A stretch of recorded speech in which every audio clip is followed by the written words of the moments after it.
10월 11일 화요일입니다.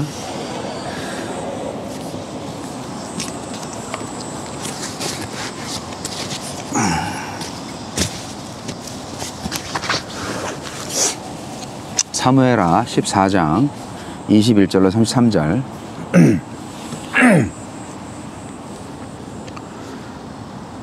사무엘하 14장 21절로 33절.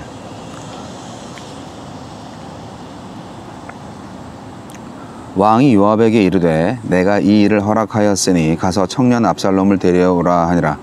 요압이 땅에 엎드려 절하고 왕을 위하여 복을 빌고 요압이 이르되 내 주 왕이여 종의 구함을 왕이 허락하시니 종이 왕 앞에서 은혜 입은 줄을 오늘 아나이다 하고 요압이 일어나 그술로 가서 압살롬을 데리고 예루살렘으로 오니 왕이 이르되 그를 그의 집으로 물러가게 하여 내 얼굴을 볼 수 없게 하라 하매 압살롬이 자기 집으로 돌아가고 왕의 얼굴을 보지 못하니라. 온 이스라엘 가운데에서 압살롬같이 아름다움으로 크게 칭찬받는 자가 없었으니 그는 발바닥부터 정수리까지 흠이 없음이라.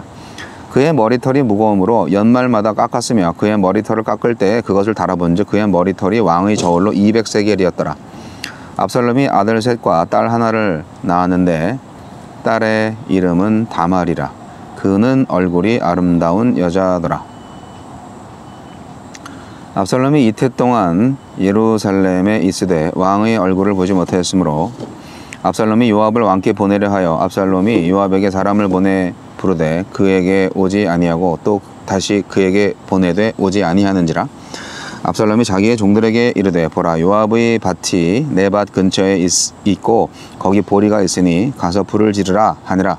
압살롬의 종들이 그 밭에 불을 질렀더니 요압이 일어나 압살롬의 집으로 가서 그에게 이르되 어찌하여 네 종들이 내 밭에 불을 질렀느냐 하니 압살롬이 요압에게 대답하되 내가 일찍이 사람을 내게 보내 너를 이리로 오라고 청한 것은 내가 너를 왕께 보내 아뢰게 하기를 어찌하여 내가 그술에서 돌아오게 되었나이까. 이때까지 거기에 있는 것이 내게 나았으리이다 하려 함이로라. 이제는 네가 나로 하여금 왕의 얼굴을 볼 수 있게 하라. 내가 만일 죄가 있으면 왕이 나를 죽이시는 것이 옳으니라 하는지라. 요압이 왕께 나아가서 그에게 아뢰되 아뢰매 왕이 압살롬을 부르니 그가 왕께 나아가 그 앞에서 얼굴을 땅에 대어 그에게 절하매 왕이 압살롬과 입을 맞추니라. 절반의 귀환, 절반의 귀환, 절반의 귀환. 다윗은 요압에게 압살롬을 데려오도록 명하지만 돌아온 압살롬을 만나지 않습니다. 압살롬은 잘못을 뉘우치지 않고 다윗에게 불만만 품습니다. 우리에게 주시는 교훈은 무엇입니까? 정을 따르기보다 정의를 지키는 것을 우선시해야 합니다. 다윗은 요압이 청한 대로 압살롬을 예루살렘으로 돌아오게 하지만 압살롬을 아예 만나지 않았습니다. 아버지로서 아들을 버려둘 수 없어서 데려왔지만 왕으로서는 그에게 왕위를 물려줄 수 없다고 생각한 듯합니다. 너무 소극적인 것처럼 보이기도 하지만 다윗은 정의를 위해 아버지의 정을 억눌렀습니다. 사사로운 인정 때문에 정의를 외면하지 맙시다. 겉모습만으로는 사람을 제대로 알 수 없습니다. 압살롬은 온 이스라엘의 칭송을 받을 정도로 외모가 출중했으며 특히 머리카락이 독보적이었습니다. 하지만 압살롬의 마음은 빼어나지 않았습니다. 그는 형제를 죽일 만큼 잔인했고 아버지에게 반란을 일으킬 정도로 야욕이 컸습니다. 압살롬은 백성의 마음에는 흡족했지만 하나님의 마음에는 합한 사람이 아니었습니다. 지도자를 판단하는 기준은 무엇입니까? 그의 됨됨이보다 외모나 이력을 먼저 보진 않습니까? 자기 잘못을 뉘우칠 줄 모르고 자기가 원하는 것만 가지려는 사람은 공동체를 태우는 불과 같습니다. 예루살렘에 돌아왔지만 왕의 후계자로 인정받지 못하고 있었습니다. 게다가 자기 편이라 여긴 요압마저 그를 멀리하자 압살롬은 요압의 밭에 불을 질렀습니다. 자기 잘못은 조금도 반성하지 않고 권력에 집착하는 압살롬은 결국 반란으로 온 이스라엘에 화를 가져왔습니다. 압살롬과 달리 가지려 하기보다 빼앗은 것은 없는지 먼저 살피고 오르려 하기보다 남을 밀쳐내지는 않았는지 먼저 살피는 사람이라면 공동체에 있던 화도 잠재울 수 있을 것입니다. 은혜를 받았으면서 따마음을 품지 맙시다. 다윗이 압살롬을 불러 입을 맞추고 아들로 다시 받아들일 때 그 앞에 엎드린 압살롬의 마음에는 아버지의 왕궁을 차지할 야욕만 가득했습니다. 그에게 아버지의 용서는 백성을 빼앗기 위해 필요한 발판일 뿐이었습니다. 나를 용서하시고 자녀 삼으신 하느님의 은혜 앞에 엎드린 나는 무엇을 꿈꾸고 있습니까? 주여 저를 용서해 주신 하느님 은혜를 기억하며 하느님께 전심을 드리며 살게 하소서. 네, 오늘 말씀은 압살롬이 드디어 다윗 왕 앞으로 가게 되는 모습인데요. 그것도 억지로 갔죠. 다윗은 되게 소극적이었던 것 같아요. 압살롬 문제에 대해서 적극적으로 개입을 해서 좀 하셨어야지. 근데 그렇게 안 했던 것 같아요. 그러니까 결국은 소극적인 사람은 어떻게 된다? 적극적인 사람한테 밀린다. 예, 이게 이제 세상의 진리입니다. 압살롬은 누굽니까? 암논을 살해한 사람이죠. 그리고 이제 암논을 살해한 다음에 시간은 좀 지났습니다. 결국 5년이나 지나서야 다윗을 만날 수가 있게 되었습니다. 하지만 다윗과 만남 이후에 바로 반란을 도모한 것을 고려하면은 그 만남이 그리 우호적이지는 않았다라고 생각이 듭니다. 다윗은 압살롬을 그러니까 용서하지 않은 거예요. 첫 아들인 암논에게 다윗은 아주 깊은 정을 주었을 겁니다. 첫 아들이 참 망난이었다 할지라도 첫 아들에 대한 사랑, 부모의 마음은 어쩔 수 없는 것 같아요. 똑같이 사랑해야 되는데 네. 저는 그랬죠. 왜 큰형만 그렇게 사랑하시냐고 그랬더니 야, 손가락 중에 하나라도 깨물어봐라. 안 아픈 손가락이 어디 있나. 다 똑같이 사랑한다고 그렇게 말씀을 하시긴 했어요, 저희 어머님이. 그러나 모든 사람이 알죠. 큰형을 더 사랑하신다고. 죄송합니다. 예. 저는 어떤가? 과연 큰애를 작은애보다 더 사랑하나? 잘 모르겠어요. 네. 상황에 닥쳐봐야 알 텐데 어쨌든 첫째한테 뭔가 먼저 주는 것이 있어요. 예. 뭔가 생긴다? 그러면 일단 서열이 있잖아요. 그러니까 첫째를 먼저 주는 거죠. 그러면 이제 늦게 태어난 죄로 항상 2등이고 항상 꼴등인 거죠.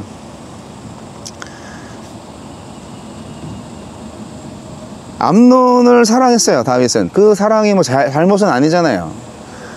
암논을 살해한 또 다른 아들 압살롬. 압살롬도 자기 아들이지만 그래도 첫째 아들 장자를, 그 사랑했던 아들을 죽인 살인자. 아이고야. 그리고 또 압살롬을 후계자로 생각하지 않은 상태에서 압살롬을 예전과 같이 사랑할 수가 없었죠. 특히 압살롬이 다음 왕권은 내꺼 이렇게 생각을 하고 있는 것을 다윗이 알았다면 좀 심각하죠. 그러니까 결국 진실을 서로가 아는 거죠. 아버지가 나를 좋아하지 않는구나. 아버지가 나를 왕으로 만들려고 하지 않는구나. 그런 거를 눈치채는 거죠. 다윗은 아버지의 자격으로 압살롬을 예루살렘으로 돌아오게 했지만 뭐 딴에는 공평과 의를 펼치는 왕이었기 때문에 아버지로서의 포옹을 하기까지 2년 더 걸렸어요. 네. 압살롬 얼굴 보이지 않게 해라. 아주 참. 압살롬이 왕위에 접근할 수 있는 길을 다 차단했어요. 네. 그거는 뭐 글쎄 과연 잘한 일인가? 잘 모르겠어요. 미리 매듭을 졌어야죠. 용서를 해주든가 확실하게 해주셔야죠. 아버지로서 아들은 사랑하고 살인자로서의 어떤 죄의 대가는 치르게 하셨어야죠. 근데 그냥 오지 못하게 해라 이걸로 땡. 그동안의 압살롬은 온 백성의 인기를 모았습니다. 어떻게? 자신의 외모로, 특히 그의 반짝이는 헤어스타일로. 보지 않았기 때문에 뭐 얼마나 그 헤어스타일이 멋있어졌는지는 모르겠지만 하여간 외모가 사실 왕의 기준이 되어서는 안 되죠. 하지만 백성들은 압살롬의 외모에 주목했다. 그렇게 사무엘상 16장 7절에도 나와 있습니다. 온 이스라엘 백성들의 반응이 재밌지 않습니까? 압살롬의 귀환이 온 이스라엘의 왕인 다윗의 지위를 위협할 만한 불씨가 되고 있다는 것을 성경은 암시하고 있는 것이죠. 압살롬의 몸은 돌아왔지만 그의 존재감마저 인정한 것은 아니었습니다. 추방도 아니고 환영도 아닌 거죠. 예. 압살롬은 변하지도 않았어요. 회개하지도 않았습니다. 복수는 하나님한테 속하는 것이라고 생각하지도 않았고 자신은 할 일을 했다고 생각했습니다. 모든 것이 그대로예요. 그러니 다윗의 냉대가 서운하지 않았겠습니까? 요압마저 상대해주지 않으니까 이 사람 성질 끝내주죠. 요압의 밭에 불을 질러버렸어요.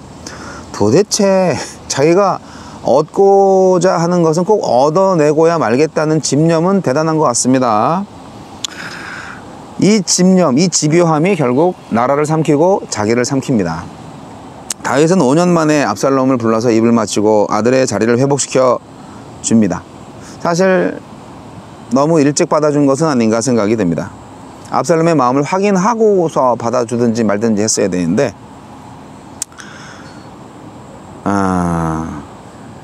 다윗은 계속 실수하고 있습니다. 압살롬의 마음은 어떤가요? 아버지가 이제 자기를 아들로 다시 회복시켜주고 허그해주고 뭐 뽀뽀해주고 하니까 이제 속으로 쾌재라 부르면서 어쨌든 왕이니까 얼굴을 땅에 대고 절하는 압살롬의 마음에 어떤 마음이 있었겠어요? 아버지는 없고 아버지의 왕좌만 있었을 것입니다. 다윗의 실책, 다윗의 정치가 너무 초보적이다라는 생각이 듭니다. 특히 공과사를 구분하셔야 되는데 공과사를 구분하시는 것 같으면서도 결국은 잘 일처리를 못했습니다. 계속 감정이 남아 있었던 거죠. 저희도 부부싸움 같은 거 하면요, 요즘은 거의 안 하지만 그냥 침묵으로 일관합니다. 어떨 때는 3일 동안 부부가 말도 안 하고 있어요. 그 침묵이라는 게 아주 무서운 겁니다. 압살롬한테는 그게 징계였죠. 근데 그걸 징계로 생각하고 깨닫고 회개하는 마음으로 그렇게 해야 되는데 압살롬은 회개하지 않고 또 다른 또 새로운 분노를 가지고 다윗에게 도전하고 있는 것입니다. 저와 여러분 중에 압살롬 같은 사람이 있나요? 조심하세요. 그리고 압살롬을 만들어낸 이가 또 아버지 다윗이라는 것을 잊지 마시기 바랍니다. 아유, 자식 교육을 정말 어떻게 시켜야 돼. 저와 여러분의 인생에 압살롬 같은 괴물이 나타나지 않기를 기도합니다. 주여, 자비를 베푸소서, 지혜를 주소서,